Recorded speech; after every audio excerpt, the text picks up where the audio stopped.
Good morning, class 8th. Today we are starting chapter 4th of geography, that is agriculture. So please watch carefully and listen to.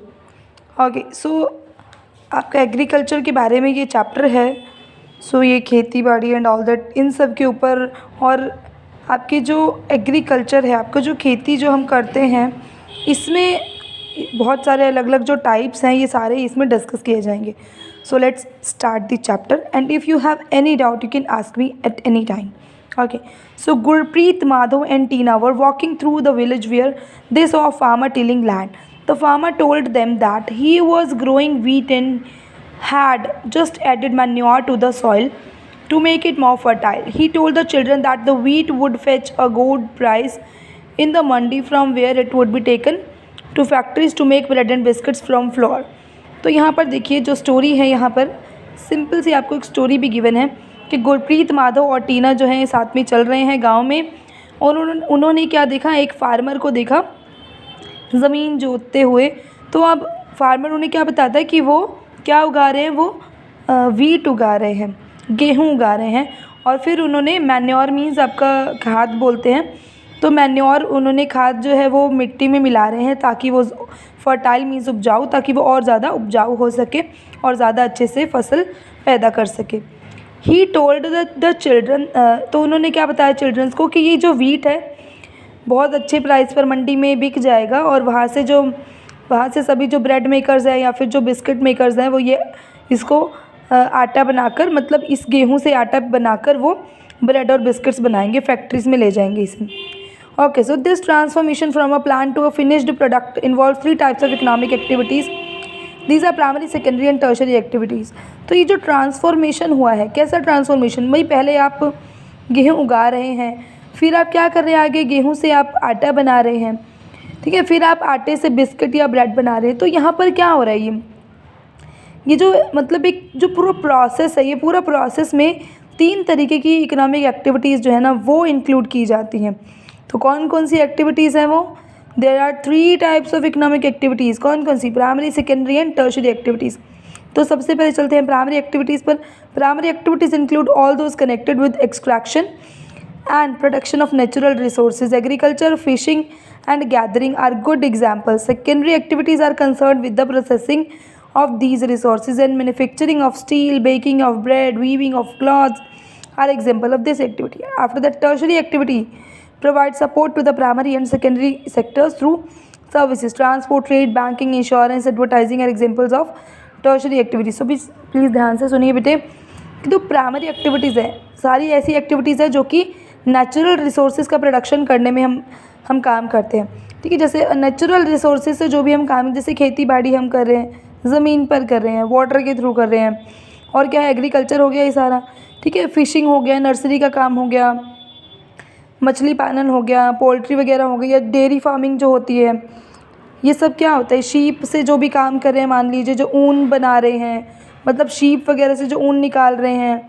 दूध वगैरह निकाल रहे हैं बकरी से या गाय भैंसों से, तो ये सब क्या है, इन्हें प्राइमरी एक्टिविटीज़ कहा जाता है, ठीक है. फिर आपकी सेकेंडरी एक्टिविटीज़ ऐसी एक्टिविटीज़ है जहाँ पर आप किसी चीज़ का मैन्युफैक्चरिंग कर रहे हैं, या अब देखिए जैसे दूध है, दूध से आप पनीर बना रहे हैं, तो ये क्या हो गया, मैन्युफैक्चरिंग हो गया, ठीक है बेटे.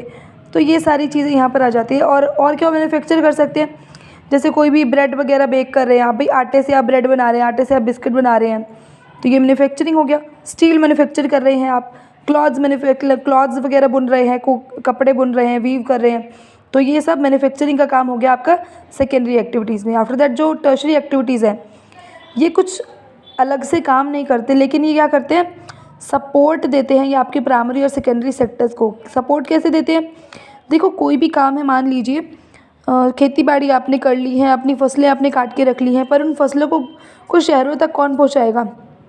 ये सब काम करने के लिए भी तो हमें एक सेक्टर की ज़रूरत है ना, एक अलग से हमें सपोर्ट की ज़रूरत है. वो सपोर्ट कौन देगा, टर्शियरी एक्टिविटीज़ के थ्रू हमको ये सपोर्ट मिलेगा. यानी कि ट्रांसपोर्ट है, जो व्यापार है, या फिर कोई बैंकिंग वगैरह, जैसे आप देखते हैं बैंकिंग देखते हैं ना, तो ये प्राइमरी एक्टिविटी है, ना ही यहाँ पर किसी चीज़ की मैन्युफैक्चरिंग हो रही है. तो बैंकिंग है क्या, बैंकिंग असल में टर्शियरी एक्टिविटीज़ हैं, ठीक है. तो ऐसे ही इंश्योरेंस है, एडवर्टाइजिंग है, ये सारी ऐसी चीज़ें हैं जो कि अलग से कुछ मैन्युफैक्चर नहीं करती, बल्कि ये आपके सभी कामों को सपोर्ट देती हैं, सबको ठीक करती हैं.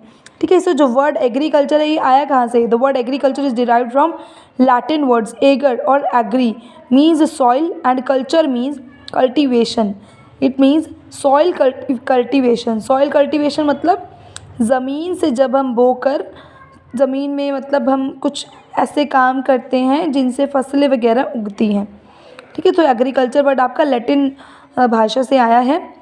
After that agriculture is a primary activity. It includes growing crops, fruits, vegetables, flowers and rearing of livestock. In the world 50% of persons are engaged in agriculture activity. 2/3 of India's population is still dependent on agriculture. So agriculture है क्या? Agriculture जैसे हमने भी बताया पहले आपको कि primary activity है और आपका इसके अंदर क्या क्या इंक्लूड करते हैं हम, मतलब हम खेती बाड़ी कर रहे हैं, हम फसलें उगाते हैं, हम फ्रूट्स, वेजिटेबल्स, फ्लावर्स, नर्सरी का हम काम करें, तो ये सब एग्रीकल्चर ही कहलाता है। और साथ में रियरिंग ऑफ लाइव स्टॉक यानी कि गाय भैंसे रखना, और साथ में भाई घोड़े वगैरह पाल रहे हैं हम। एक्चुअली घोड़े नहीं आएंगे यहाँ पर, तो जैसे गायें, भैंसे, भेड़, बकरियाँ, ये सब गधे, ये सब यहाँ पर ज़्यादा आती है, इनको लाइव स्टॉक में शामिल किया जाता है। ठीक है। तो ये सब पालना और इनसे काम लेना ये एग्रीकल्चर बिजनेस हो जाता है। और पूरे वर्ल्ड में 50% के अराउंड पर्सन्स जो है ये एग्रीकल्चर एक्टिविटी के थ्रू अपना रोज़ी रोटी कमाते हैं। और 2/3 ऑफ द इंडियाज़ पॉपुलेशन जो है, मतलब 2/3 ऑफ द इंडिया यानी कि 67% के आसपास आपका जो पॉपुलेशन है वो क्या करती है? एग्रीकल्चर के अंदर ही वो इन्वॉल्व है। After that favourable topography of soil and climate are vital for agriculture activity. The land on which the crops are grown is known as arable land. In the map you can see that agriculture activity is concerned in these regions of world where suitable factors for the growing of crops exist. देखो सबसे बड़ी बात क्या है कि soil मतलब मिट्टी जो है, मिट्टी से हमें जब फसलें उगानी है तो इसके लिए हमें चाहिए क्या? हमें बहुत सारे अलग अलग न्यूट्रिएंट्स की ज़रूरत होती है और फिर हमारी लैंड के पास वो सारे न्यूट्रिएंट्स होने चाहिए। और वो ज़मीन जिस पर हम खेती बाड़ी करते हैं उस ज़मीन को हम बोलते हैं अरेबल लैंड। और मैप में हम यहाँ देख सकते हैं, जो मैप आपका बनाया हुआ है, इस मैप में हम देख सकते हैं कि कहाँ कहाँ पर कौन कौन से रीजन्स में, वर्ल्ड के अलग अलग रीजन्स में किस किस तरीके से कौन कौन सी खेती वगैरह की जाती है। तो ये सारे आप देख रहे हैं कि ये अरेबल लैंड है। ये एरिया आपका ऐसा है जहाँ पर खेती बाड़ी एंड ऑल दैट की जाती है। ठीक है बेटा। तो आगे और देखते हैं इसके अंदर। डू यू नो, अब ये इन सभी चीज़ों की डेफिनेशंस जो एग्रीकल्चर, ये देखो एग्रीकल्चर है, सेरीकल्चर है, पिसीकल्चर है, विटीकल्चर है, हॉर्टिकल्चर है, ये सब में कल्चर लग रहा है। तो इसका मतलब डिफरेंस किधर है? कल्चर मीन्स कल्टीवेशन, डिफरेंस है आपका एग्री और ये सेरी में। तो एग्रीकल्चर क्या है? Agriculture is the science and art of cultivation of the soil, raising crops and rearing live stock. It is also called farming. So agriculture क्या है? आपकी वो कला है जिसके द्वारा आप क्या करते हैं? धरती में आप मिट्टी से फसलें उगाते हैं, क्रॉप्स उगाते हैं आप, और साथ में जो लाइव स्टॉक वगैरह हैं उसे भी आप पालते हैं, तो इसे फार्मिंग भी कहा जाता है। Sericulture commercial rearing of silk worms, it may supplement the income of the farmer. देखिए यहाँ पर क्या है कि आपका जो commercial rearing of silk worms है, जो सिल्क वॉर्म पालते हैं, सिल्क वॉर्म से जो काम लेते हैं, क्योंकि सिल्क वॉर्म आपको पता ही है रेशम का कीड़ा जो है, तो उससे सारा रेशम निकाला जाता है और इन्हीं से ही इन्हीं के थ्रू रेशमी कपड़े एंड ऑल दैट ये सब बनाए जाते हैं। तो ये भी फार्मर के लिए एक इनकम का स्रोत हो जाती है। फिर pisciculture breeding of fish in specially constructed tanks and ponds, जहाँ पर मछली पालन का बिजनेस किया जाता है उसे पिसीकल्चर कहा जाता है। विटीकल्चर कल्टीवेशन ऑफ ग्रेप्स, इनकी जहाँ अंगूरों की खेती की जाती है। अंगूरों की खेती करने के लिए बेटे कुछ अलग से ही मतलब हमारे पास टेक्निक होनी चाहिए, तो उस सारी को हम क्या बोलते हैं? विटीकल्चर। हॉर्टिकल्चर फिर कैसे बोलते हैं? देख रहे हैं आप एग्रीकल्चर करने में और हॉर्टिकल्चर में आप देख रहे हैं थोड़ा थोड़ा फ़र्क है।